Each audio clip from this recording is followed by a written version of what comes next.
O lançamento é um novo produto da Magico, S3. Muita gente vai pedir por que não é S3 Mark III. Porque eu pedi essa pergunta muito diretamente ao Alon, porque ele disse que é uma verdadeira S3, no sentido que, na minha cabeça, é o que a S3 sempre devia ter sido e agora é. Então não quis fazer aquele sistema Mark II mais 3, que por acaso às vezes, para vocês que conhecem bem a audiofilia, é sempre uma revisão do modelo antigo. Isso não é uma revisão do modelo antigo, é um novo modelo. Peter, now I'm going to let you speak. I'm just said that the S3, like Alon said, is a true S3, so this is why I decided to call it S3 rather than Mark III. So yes. That was his exact abrupt reply. So please go ahead, Peter, and Sure. All right. Thank you very much for the introduction. Thank you all for joining today. It's my pleasure to be in front of you to talk about a new product, the S3. First, I'd like to thank the team at Imacustica and also Absolute Sounds for everyone's collective efforts to put this together. We showed these at the London show, and within seconds they showed up in Portugal. And we spent the day yesterday setting them up, and it did take the entire day. It takes a long time to set up a great system to get great results, and I was part of that with the whole team, so thank you. Alguma pessoa precisa de tradução? No, go ahead. So the S3, yes, it was a challenge to know what to call it, because we've had the S3 original Mark I, we've had the S3 Mark II, and it was a bit of a grappling match to understand if we call it the Mark III.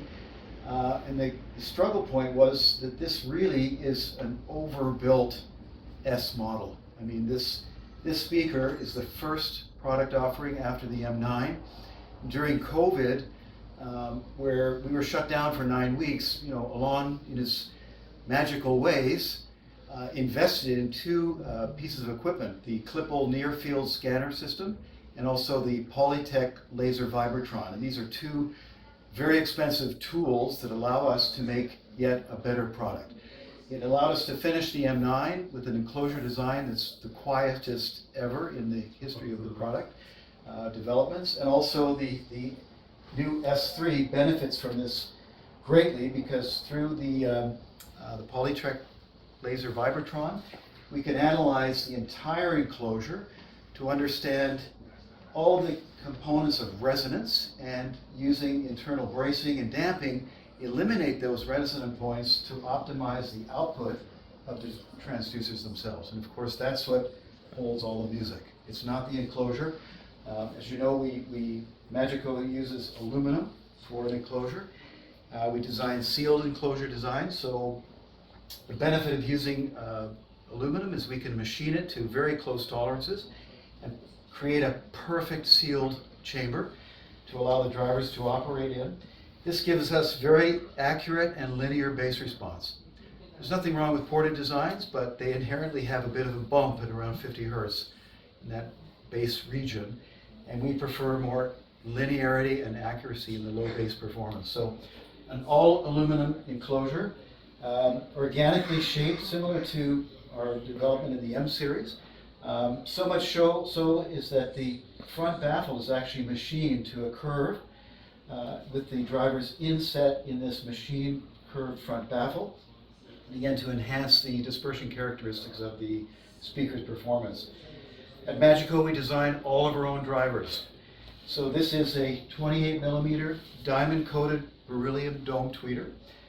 We use two components to yield a thinner but much stiffer, an optimized stiffness to weight ratio in a tweeter dome structure. So as it moves back and forth, the cone or the dome itself does not distort or contort in any fashion. So the dispersion characteristic is stayed and true.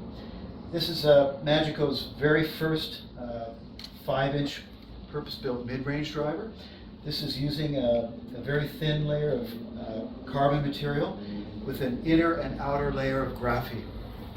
Magico was the first loudspeaker company in the world to use graphene, and at first we could only get minimal supply, so we could only make up to a 6-inch diameter. Now we're making 15-inch drivers.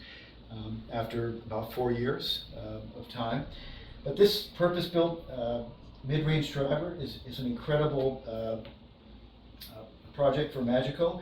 The mid-range clarity and resolution is uncanny. You'll hear that in the demonstration today.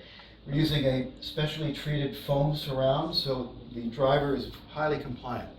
It moves with trigger fast. The new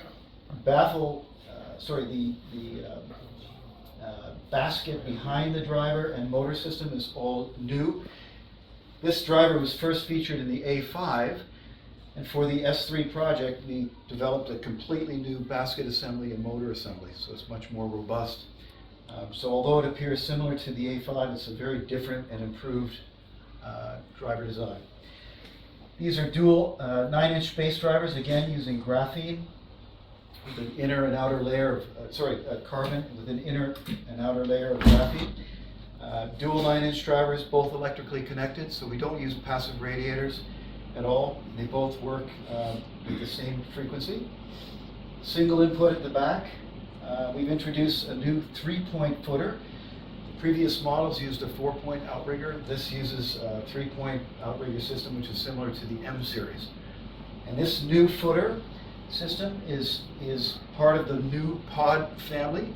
It works on constrained layer damping, so it allows the speaker to have a very supportive anchored foot position at 3 points, and yet it accepts resonance down from the top or up from the floor and transfers the energy to heat, gets rid of it. So the entire design criteria was to make an enclosure that has no energy storage, has a footer system that eliminates resonance, so when you listen to the speaker play even at low volumes to high volumes, you can hear a quietness to the overall sound from the enclosure. So there's no resonant artifacts from the enclosure itself to disturb what we're trying to hear from the transducers. So it's really an incredible speaker. This NSF Klippel near-field scanner system allows us to hang the speaker at 222 pounds each in free air at the factory. The scanner system eliminates the need for an acoustic or an anechoic chamber, and it allows us to use free air space to analyze a very wide frequency bandwidth of anywhere from 2200 to 3200 points around the speaker, this way, horizontally, vertically, and analyze the off-axis and on-axis response curves.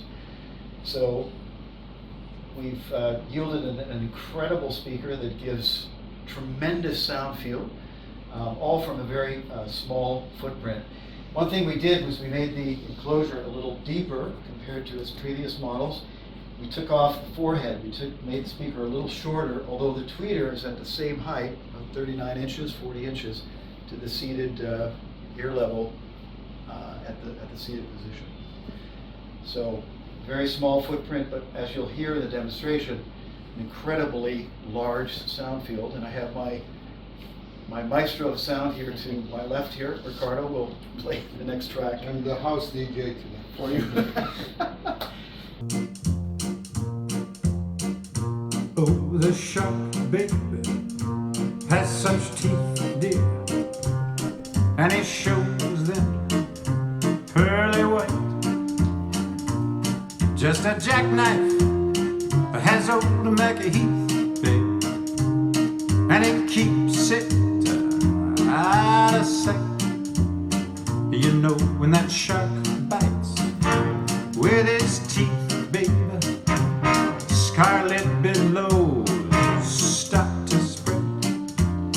But fancy gloves, though, wears old MacKay, babe, so there's never a trace of red. I let that thing swing on the sidewalk Sunday morning.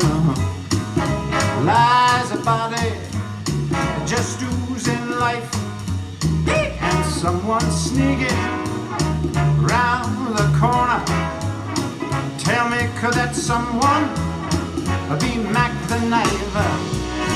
Oh, there's a tugboat down by the river.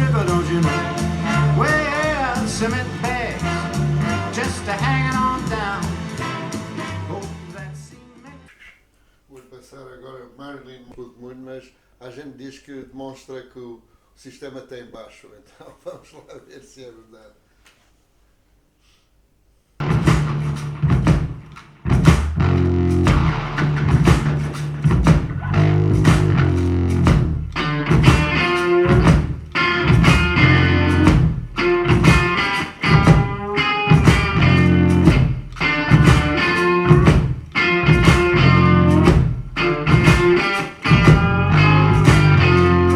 This world doesn't need no opera. Here for the operation. We don't need bigger knife. Yeah. 'Cause they got guns, we got guns, we got guns, we got guns.